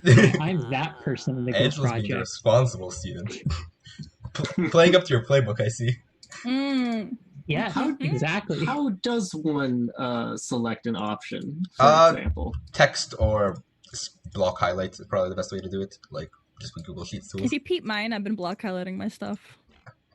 B block highlighted, Angela text highlighted. Ah. Where's block highlighting? The fill in the block thing right Oh, I next to love it. us. Welcome to We Learn How to Use Ideas. Tech. For me, it's more that I don't actually have a mouse I can use if you'd like me to actually look this good in a camera. Ah. Fair enough. You gotta use that USB port for something else. I get it. Looking good though. Yeah, I definitely need a USB There we go. splitter. It's like fantastical worlds able to be summoned up at will. Doesn't have a USB splitter, so we have one USB port. Rough. So you said two looks from each One look playbook? from each playbook. One look from each playbook. One set of 2 words. That's what okay. Yeah. Now I parsed that language correctly. So real quick, while the rest choose, Angela, do you want to share your looks for the stream? Yes, I am more than happy to do so. Let me just pull up my thing. So I'm going for an elementary and elegant from the learned archetype look, and the archetype look from the hopeful that I'm taking inspiration from is bright and beaming. So I can give a rough character inspiration. I can give you some media inspirations for what the character's design is pulled from, but basically from making a Pinterest board of this character, which I'll probably put in our chat for us to see. Imagine if you combined Zatanna, modern day Scarlet Witch's outfit, and Yennefer from The Witcher, but with more of a bi pride flag color scheme. Yeah. Beautiful. When the hopeful aspect of the ability of her abilities come out, she the center of her body has because right around her neck she has a necklace that's of this violet flower. Yeah. That when the more hopeful side of the ability spring up, it spreads from yellow outwards and becomes a bright violet color pattern, similar to a violet flower blooming and opening up. That just spreads all over her body, and her eyes just become pure purple. Oh dang! Nice. I'm going for full Zatanna. Oh shit! Has unlocked your full power. Everyone, please run. I'm going for those vibes. Nice. Oh, I dig it. B, you look like you've got yours chosen. I've got some of my look determined. So we can start there. Yeah. My pronouns will be he, him, despite being a rather gender fluid individual. I've got incredibly dark skin, and I possess a rather feminine flair to myself. I'm a little angsty and arduous, which is to say, some people call me difficult, and for the life of me, I cannot figure out why. Not at all. Why at all? No. Nobody has ever explained it, so I just choose to believe that they're all wrong. On the bound side of things, I am considered rather sharp and sophisticated, which just kind of adds that biting edge when I become a little angsty and arduous. I don't Angela, really you look have like you have a anything formalized. No, that's right. Angela looks like clear the question. Are we No, gonna it's be just besties? I'm imagining the combination, and for whatever reason, my head went to Edgelord Pegasus from Yu-Gi-Oh. A little. Because like you were like feminine air, but kind of elegant and like such, but definitely quote unquote like masculine or like more or like more that range. Mask But body shape, but Yeah. feminine dress. yeah, Oh, yeah, God. this I is mean, Pegasus. even like Pegasus's outfits, he had like the poof on his like the chest thing. Oh, that. Like it was just that's so well why. done. And it's the way the hair and it, you were Yes. just straight up you're an Edgelord Edgelord Pegasus. I mean, toss in a little bit of Seto Kaiba because I'm next level angsty. Like that's all Seto Kaiba. So Amazing. Yeah. Oh, wow. We're Okay. With that image in my mind now, forever and ever. what have I done? Alex, you Why look did I like say this? so here for it. Oh, how can I live up to that? you look like you have yours highlighted, Alex. You ready to go? I've got some, yeah. I think for my protector, she's going to be a cis woman. Still thinking about some of my looks, but I at least want to be Latina, and I have archetype looks of menacing and magnificent and stylish and slick, because those are really cool. Hell yeah. Ooh. We got the angsty kid over there and the bookish nerd over there, and then this cool person just sliding on in. Yeah. You're too much energy. I'm definitely going to take the when you show mercy to a vulnerable opponent move, because that's really cool. Ooh. That's intense. Finally, Morgan. Yeah, I'm like, I got the archetypes, and I'm just realizing I made the hard choice because I have to come up with two because I have like a special transformed form. I'm like, oh geez. Oh, sick. I think so for the wander look, I think I want to like start with the classic of like wearing like cloak that covers me a lot of the time. But it's not like black, but it's definitely more like wooded brown kind of color, I think. With like but it's definitely like patchwork. It's definitely it's been like torn through a lot and it's been covered with like various like patches of different colors. So like you can see like green and like a bunch of different colors kind of sewn in to fill holes in the clothing. And under it, it's just it's like let's see, what color should I throw in? I think it's like there are a lot of like loose clothes. So it's like baggy pants. Kind of like actually the Wanderer in this picture. No, I'm looking at it. With like baggy pants and then like the wraps on those wraps on the legs. I think those are wraps on the legs. Let's say they are. And and then it's like a loose like shirt that like definitely flows a lot, and like a little like yellow scarf around their neck that like kind of you can see pokes out of the cloak when they're wearing it, but you know it's a little bit hidden. And it's definitely clothing that isn't totally alien to you, but it's definitely like, oh, I haven't seen someone wear this before. Usually is the impression you get when you see me. It's not completely unfamiliar though, because you can be like, okay, I've seen that in like in paintings or pictures of like from places far away, but you've never seen someone in front of you wearing that kind of clothing. Nice. Delightful. And if you don't want to come up with your transform form now, you can hold that back for when you do your on-screen transformation. Yeah, I know. I mean, like, I'll have to think of that one, because that one I'll have to. We have to pull up music for it.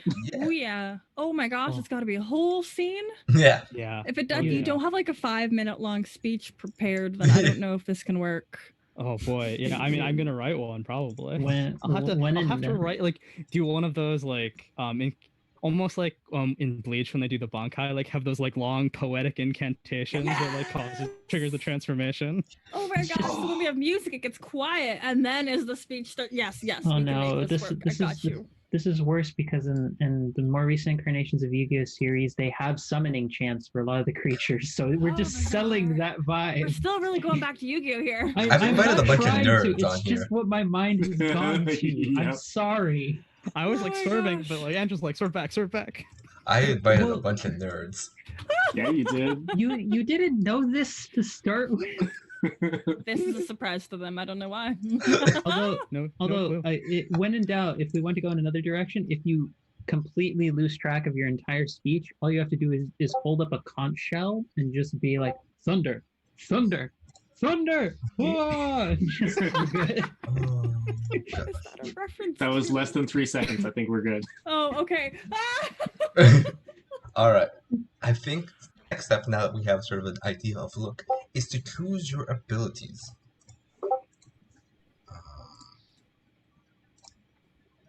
Cool. So for that, each of your playbooks has a set of abilities that you start off with by default. And you select a few options with check marks that are just real easy to check. Yeah.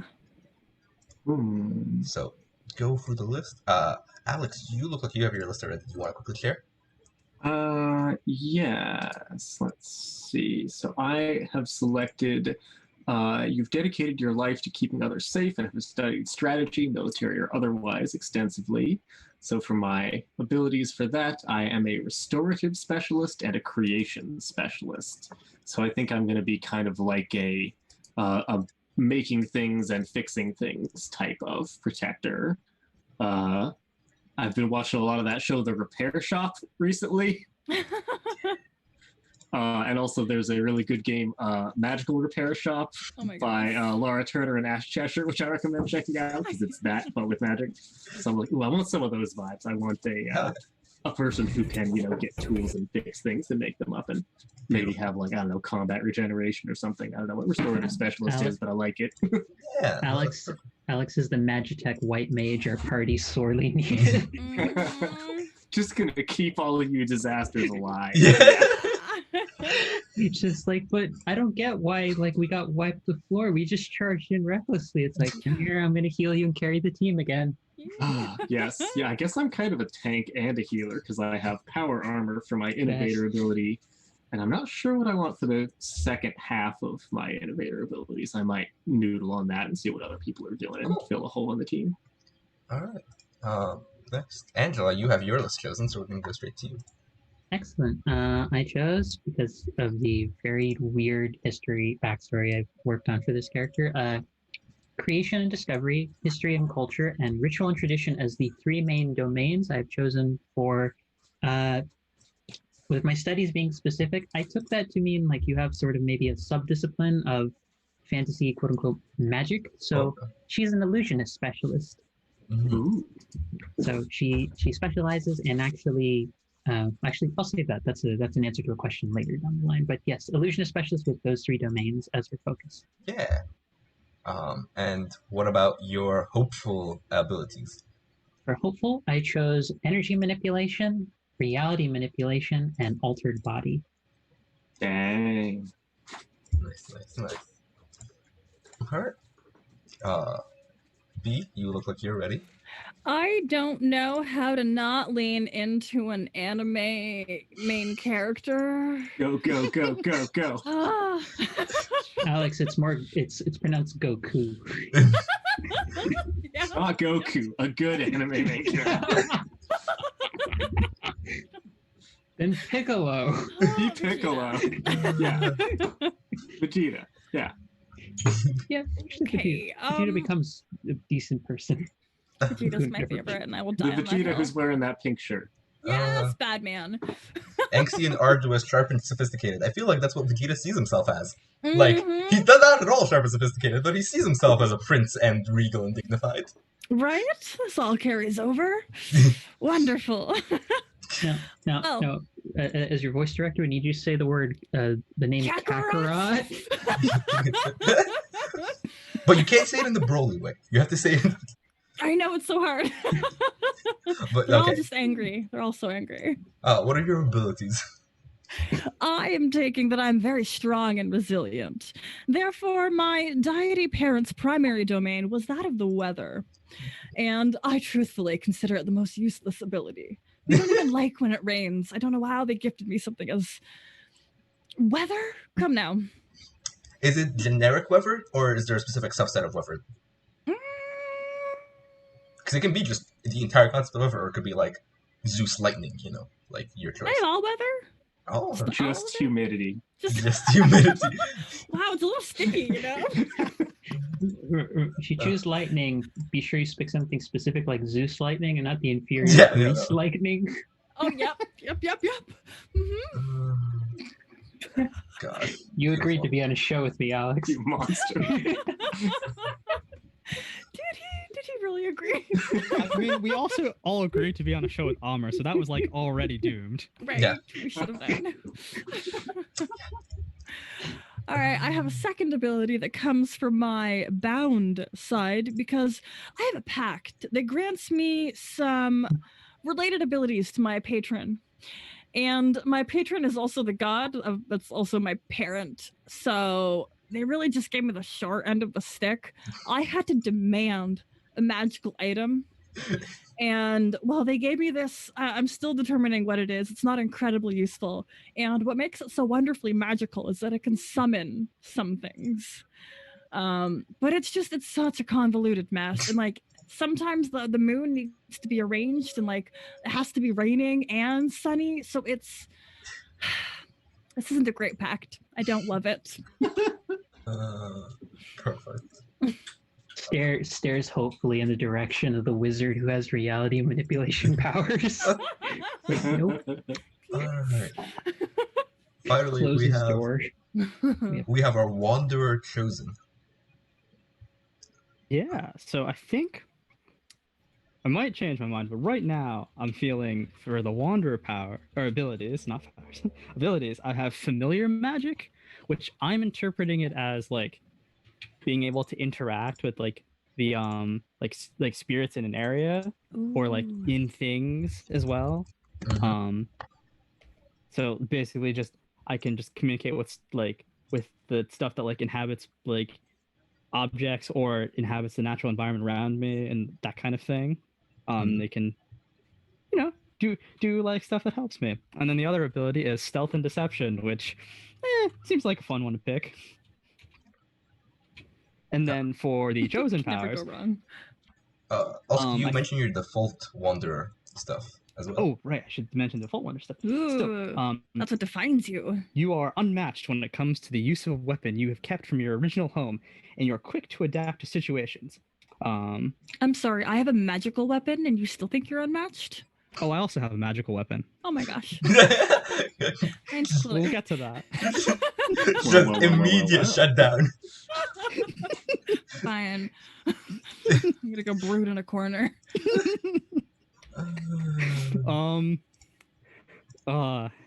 Yeah, so like this one I was like still figuring out because I also have to pick the magical one. I'm like, maybe they're linked or maybe they're separate. And which Ooh, one are is they fun? transform into each other? That's what I was thinking. Yes. Transforming weapon. Maybe they're like two pieces of a legendary weapon, where like the one is just like an ability one you've trained with, and it's like this was just a really awesome, possibly enchanted sword, and then the chosen part was like, and now I have gained the amulet, and now I've become Ryo Hayabusa from Ninja Gaiden for some reason. Yeah, the sword has the amulet. Sorry, I don't know why. That was the first one. I was like, magic amulet making weapon powerful. I went to Ninja Gaiden. I don't know why. Yeah. But you could have kind of a Steven Universe thing with the fusion weapons where it's like, oh, I have, whip and I have spear, and they just turn into a bow together, and then you shoot the spear like, yeah. Ooh, okay. No, I got it. All right. So I think we're gonna take a sword for my like wanderer weapon. But I think how the transformation sequence is, it's basically like doing one of those really fancy like sword salutes. And so like you like swing it to your face and like whip it around, and at some point you like bring it down like this, and it like does the whole like transformation like dropping down as you're like crossing it over you sequence. Yes. The type of sword, man, I'll have to think about this because there's so many good options. We'll stick with falchion for now. I will probably change it, but that's instinctively the first thing my mind went to. Awesome. And then for my chosen abilities, so if I understand this, they're just like these are the powers I have when I am in my like transformed form, basically. So once I transform, I am more strong and resilient, and I have a magic weapon. And then in addition, I have magic abilities and impossible mobility, which I'm interpreting that as sort of like blinking teleporting kind of thing. It's only good for like short ranges, so it's not like, oh, I could transform and teleport across an island, but like like things in close range I can just like kind of nightcrawler it and like poof around and like quick succession around. All right, awesome. So we're starting to reach the time, so we're gonna hit one last thing, and then we'll open up the next one with backstory and relationships to get to know the characters, and then launch into the game. So the thing I want to finish tying up mechanically is to explain the dice system and to let you all choose your stats. So Chimera is a part of the apocalypse game, and you can choose the table to play it as your standard 2d6 plus or minus PBTA game if you want. We're not gonna do that. I'm not giving you the choice today. We don't want. We're going to be using Chimera Dice. So for that, you're going to need 2d4, 2d6, 2d8, and 2d10. You won't need them right now, but that's what you'll be using. The way it works is instead of having pluses, minuses, or plus zeros to your stats, you will have a certain die combination to your stats. So your stats might be like 1d4 plus 1d8, or it could just be a 2d6. So the way that works, whenever you roll the attitude, instead of rolling d6 plus number, you'll just roll those dice. It's pretty simple. So to start, you have to assign your values. You have to assign, and it's on the page here, but you can also, it's on your character sheets. It's on your character sheets. You have 2d4, 66, and 2d8 to assign in any combination you want to your stats. And so if you'll notice the little boxes, you can put in the specific die next to each one. For example, I just put in one for B. You can change that, but I was showing an example. Yep. So like, bam. Bam. Oh, that's how you do it. So I have a quick math question for you. Yeah. What's the how does the dice curve look like when we say if you assign 2d6 to a stat versus d4 d8 to a stat? So d6 versus d4 d8 off the top of my head, their average is the same. However, you end up with like, I haven't looked at the graph in a while, so let me pull it up because I haven't done the math in a minute. That's my favorite thing about having as a GM is that they just have that graph. It's like, oh, it's a thing I did. Yeah, it's somewhere in here. So I think basically what it's going to look like is 2d6 has a more standard bell curve, and 1d8 plus 1d4 is going to be more center focused. Oh, really? Okay. Yeah, because you have the smaller variance on the 1d4. Oh, yeah, you're right. Yep, so 1d8 versus 1d4 has the exact same stat percentage to roll a 5 through a 9. is the exact same for any of those numbers. Ah, That's fascinating.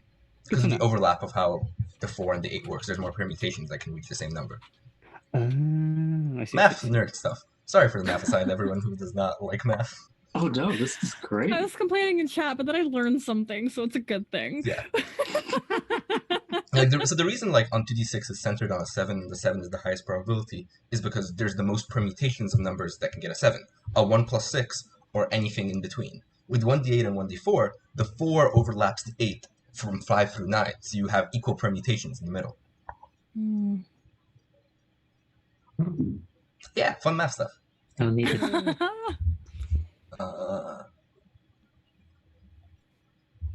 So yeah, All right. assign your dice. I see that Angela has done that already, and so has Alex. I'm not going to ask you to read out your dice stats. Angela, you're missing d4s. No, I already. You already did everything. I see. already You did skipped the ahead. additional. I did all of my homework. You're the kid who skipped ahead. I see. I didn't skip ahead. I did what was asked of us. What? I don't remember that being asked. Suggested, pardon. Wrong word. Suggested, not asked of us. There's a difference.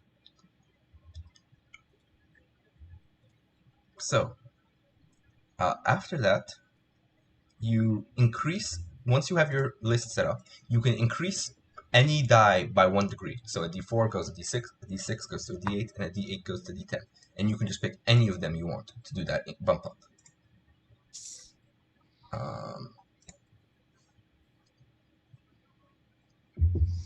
I already have a D6, D8 in relaxed. Like, you bump that up to a D6, D10 and just be the chillest. The chillest person, yeah. I love it. So chill.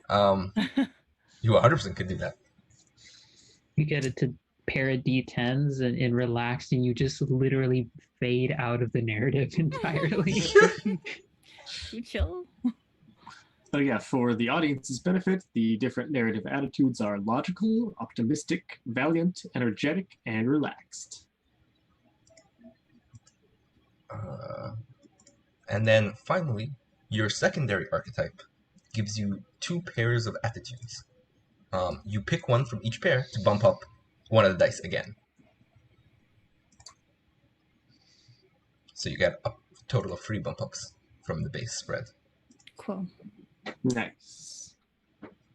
Now, what does D6 plus D6 equate to?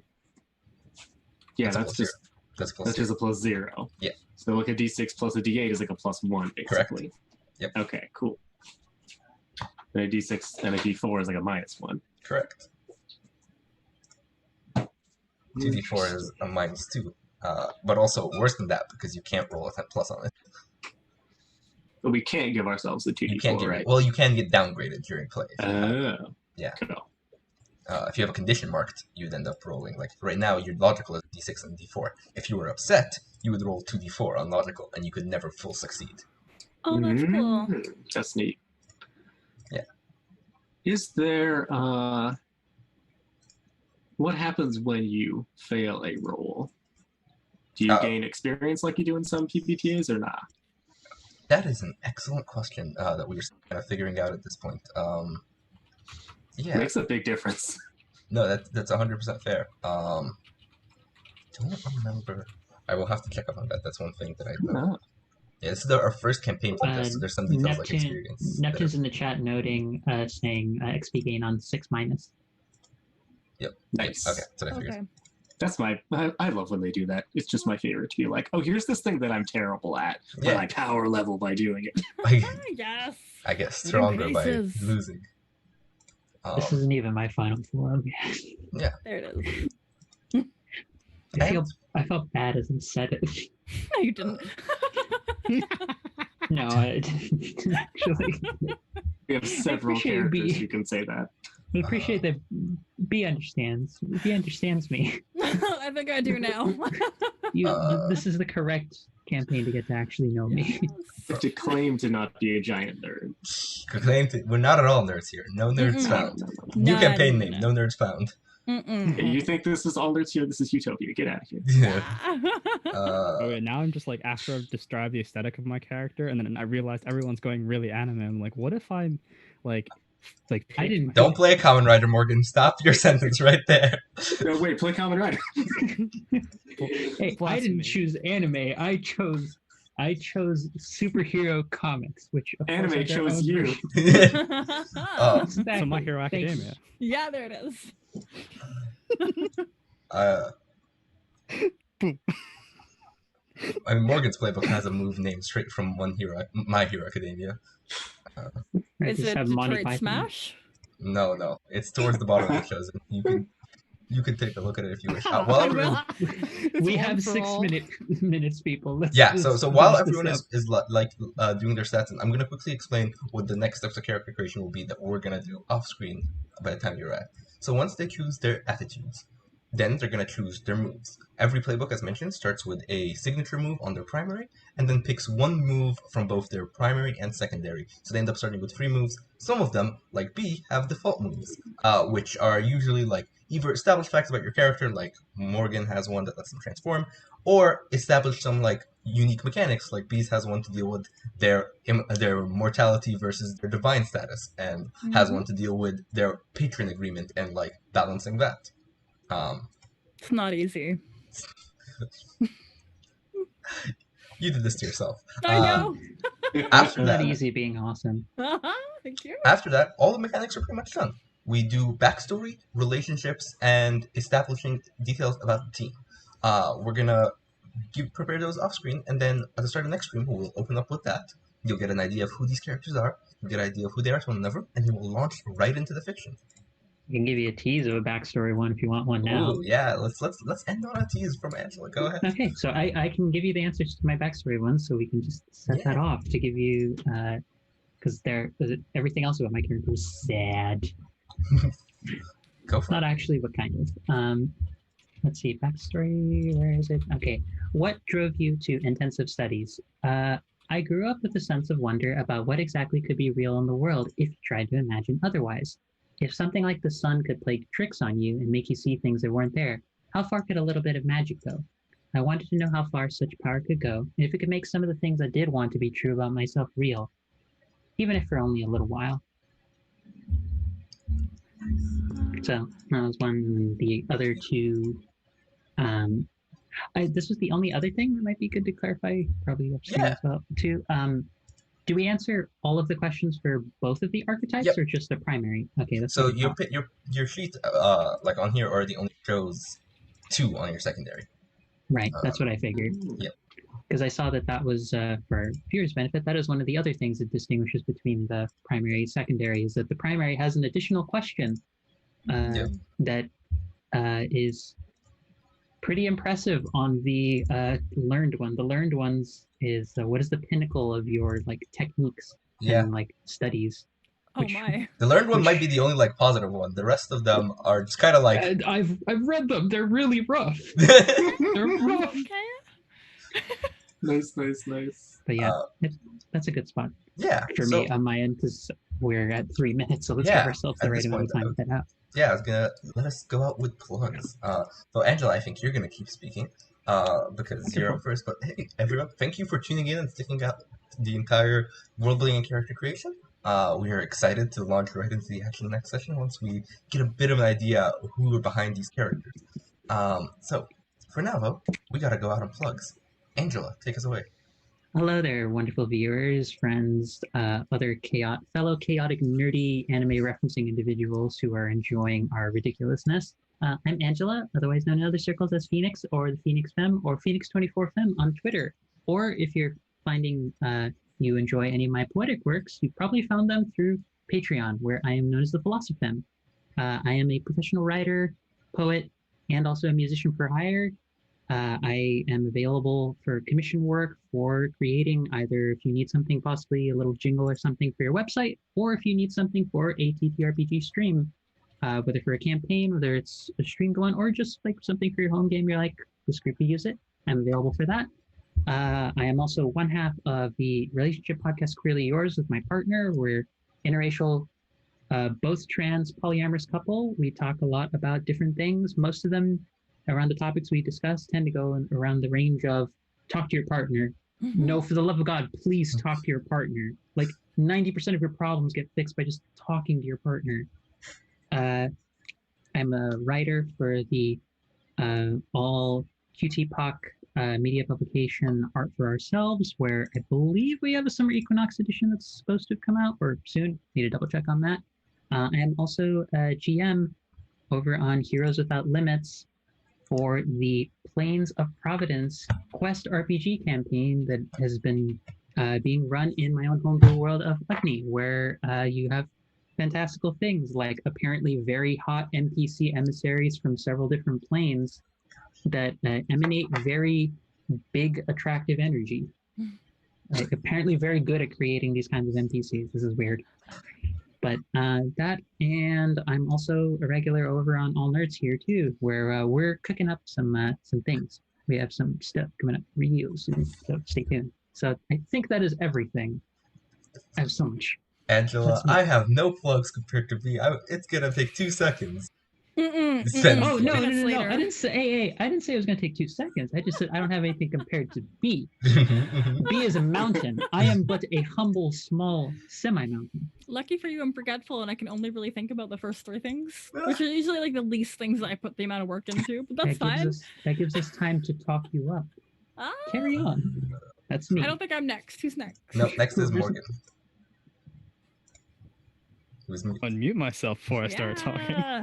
So I'm Morgan. So I'm primarily a game designer. But you can find my work on nestedgames.itch.io. One of the things that I've written is a game called The Long Night in the Mech Bay, which if you have the Racial Justice Itch bundle, you probably have it and you can read it yourself. In addition, I'm one of the writers in the Hero 2 Kickstarter project, scooping it from Armor ahead of time. It's got 18 days left. We're almost at 50%. Please back it. I should also have a link, shouldn't I, to drop? I will find one. Yeah.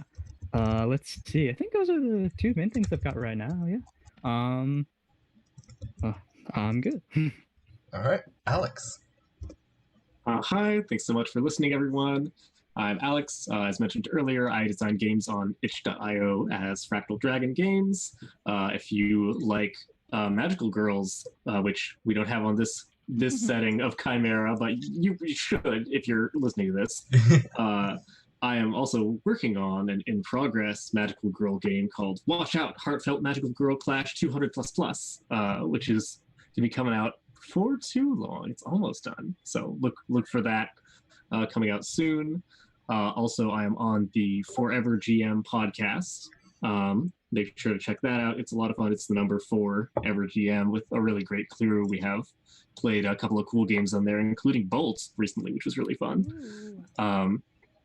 And I'm also going to be in a campaign starting up soon on All Nerds Here, the Haven, a Land Reclaimed campaign, which is going to be so much fun. We've been doing a bunch of world building for it. It's going to be absolutely amazing. Also an All-In podcast, going to be really good. So look forward to that coming out in October on the All Nerds Here channel. Awesome. Now that we've got the respectable link plugs out of the way, B. I'm only going to give you what I do in an average week. So, on Tuesdays, hello, my name is B. You can catch me on Twitter as @B_Zelda. If you're interested in what I do for streaming, on Tuesdays at 9 o'clock on Eastern Standard Time, I am playing as 10,000 bugs in the shape of a wallaby for the Burn Bright stream on @SaltySweetGames. On Wednesdays, starting in a couple of weeks, I'm going to be playing in an Arium stream, which is a game that is going to be kickstarted soon, character creation pending. On Thursdays, I tend to record Broadswords episodes. We're a little bit late, but our next episode will be coming out soon, and it is a Maypri heavy episode where she basically has to go to a god and be like, hey, my friends suck sometimes, my bad. So tune into that. On Fridays, I am going to be playing here, haha, as this wonderful, potentially edgelord, sophisticated individual who is a demigod. On Saturdays, I might be playing a werewolf for Werewolf Apocalypse, where I'm a child of Gaia. You know, I hang out, I visit the bodega, you know, just classic werewolf stuff. Story pending.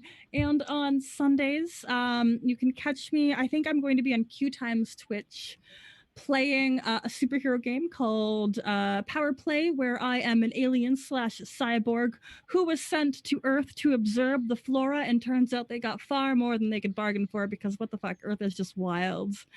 And that's just my streaming, so we'll just leave it at that. However, I'm also a professional GM. If you would ever like to have me run a game for you, sit at your table, you can contact me on Twitter. Thanks. They're really good at the GM, by the way. You should do that. All right. So I'll do my plugs. Which, by the way, as much sass as I've been giving everyone else, they're not any shorter. I just like giving people sass. So starting with, hi, I'm Amaraz. You can find me everywhere on the internet at Amaraz. If you like my voice or visage and presence here, you can also find me on the Musafir's podcast. Season 1 is pretty much fully out, and Season 2 will be starting up hopefully sooner rather than later. I'm also guesting on a bunch of places right now, including the Moon Harbor Extended podcast, where I'm playing Masks as basically a perpetually optimistic Trunks. Come back from the future to stop the world from reaching their same fate, but though he doesn't seem really sad about it for the most part. He's kind of optimistic, you know. He thinks he can do good. You can also hear. You can also see me on the Al-Qadim, on the Critical Reads Al-Qadim stream every third Saturday of the month on the Asian Represent Twitch channel, or on their YouTube, where we read through Al-Qadim with an all Muslim, Arab, and South Asian cast, and we critically deconstruct what you can do to better run both settings like that, but also to create more cohesive and non-problematic world building like Al-Qadim really truly is. You can also find my... I feel like I'm forgetting the voice thing, but it's fine. Oh, yes, Sound Clash, The Clampdown, is a stream by Brandon O'Brien at These Rising Tides, where they are designing a Forged in the Dark game about Battle of the Bands X Punk X Lovecraft Country, where music is literally magic.